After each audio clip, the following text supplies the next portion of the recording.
Welcome back, everybody. Derrick Soo, your East Oakland advocate.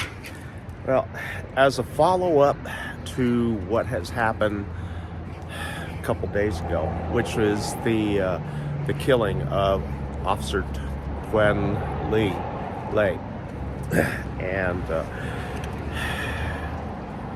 they have made some arrests, but none of the ones with the shooter or responsible for the killing of Officer Tuan Lay.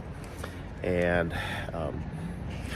I was wondering when something like this was going to happen, because this crew that shot and killed the police officer, I truly believe this is the same gang that hit me a month ago, just in front of Thanksgiving, and caused nearly $12,000 of damage to my perimeter fence. And they got nothing. We don't have anything in our building, but we know that the reason why it was hit, because it was formerly a cannabis grow house, along with a lot of cannabis grow homes or illegal grows that used to permeate East Oakland. And so this crew has for years been hitting cannabis grows and dispensaries. That's why Oakland has lost so many dispensaries. This crew has put a lot of them out of business, and like I said, they've been operating a long time. I know them because they would be in the area scouting, and I was in the homeless camp. I ran the homeless camp. We also had cameras and everything, so we knew who we were dealing with. And I was talking to Oakland police officers of the time and letting them know what was going on. And they say, we know who these characters are, but we just can't catch up to them. They're always 2, 3, 4 steps in front of them, the cops. And so now,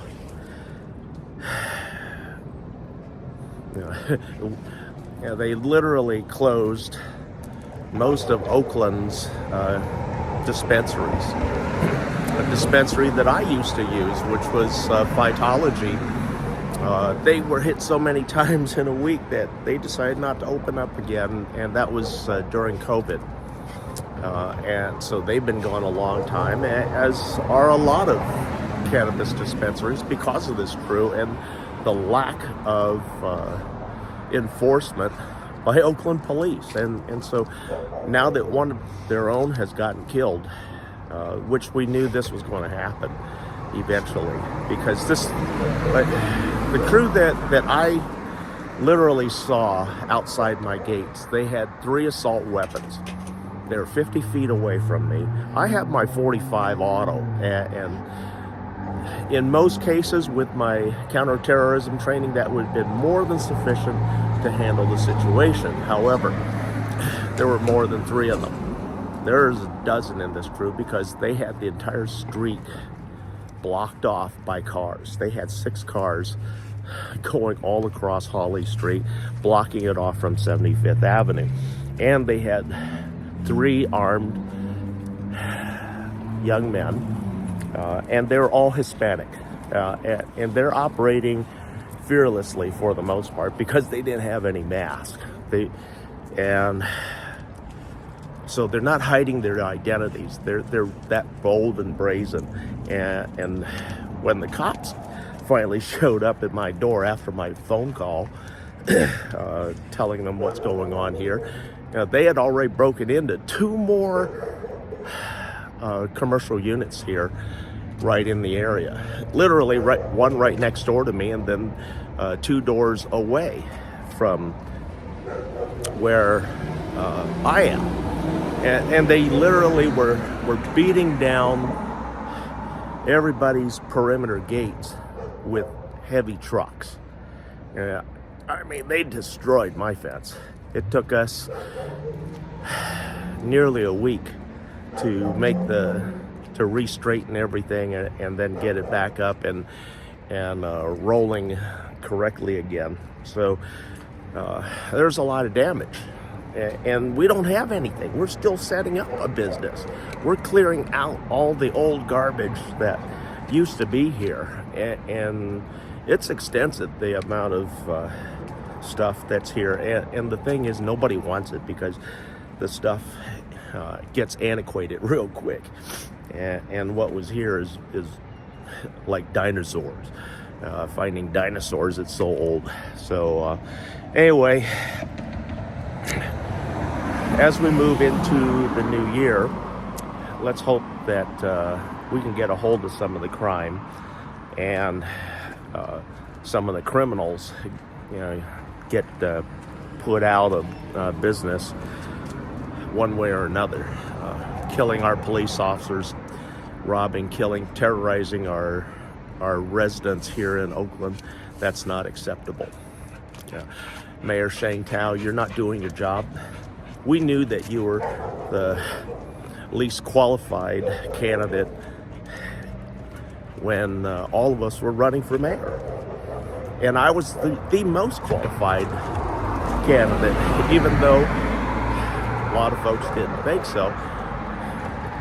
There was nobody running that had my experience in government, my experience with budgets.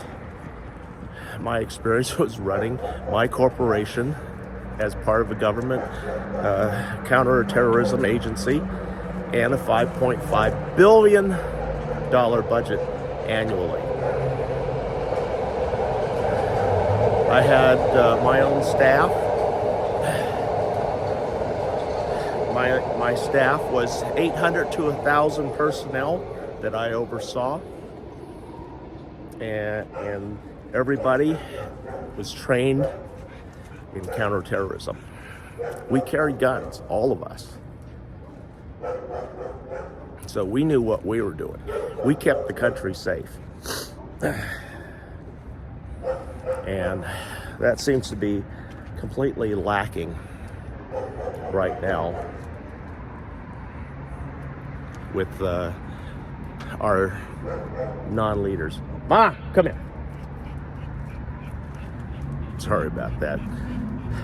She's wandering over to this dog barking at us as we walk the neighborhood. But anyway, hopefully 2024 gets better. Like I said, I carry 45 when I'm out.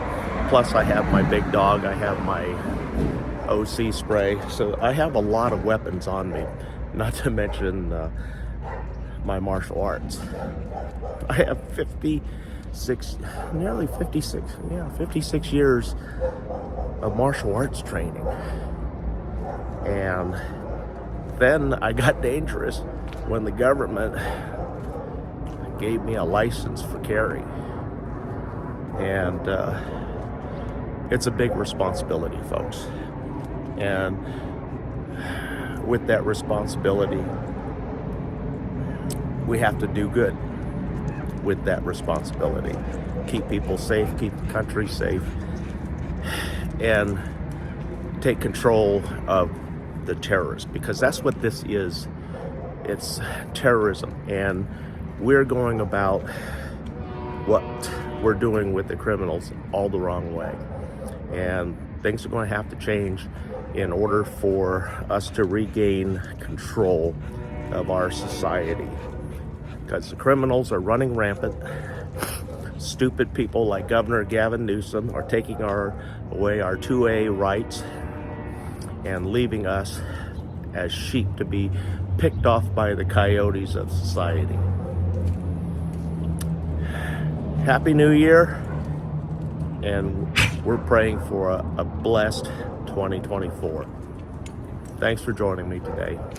We'll see you in the new year.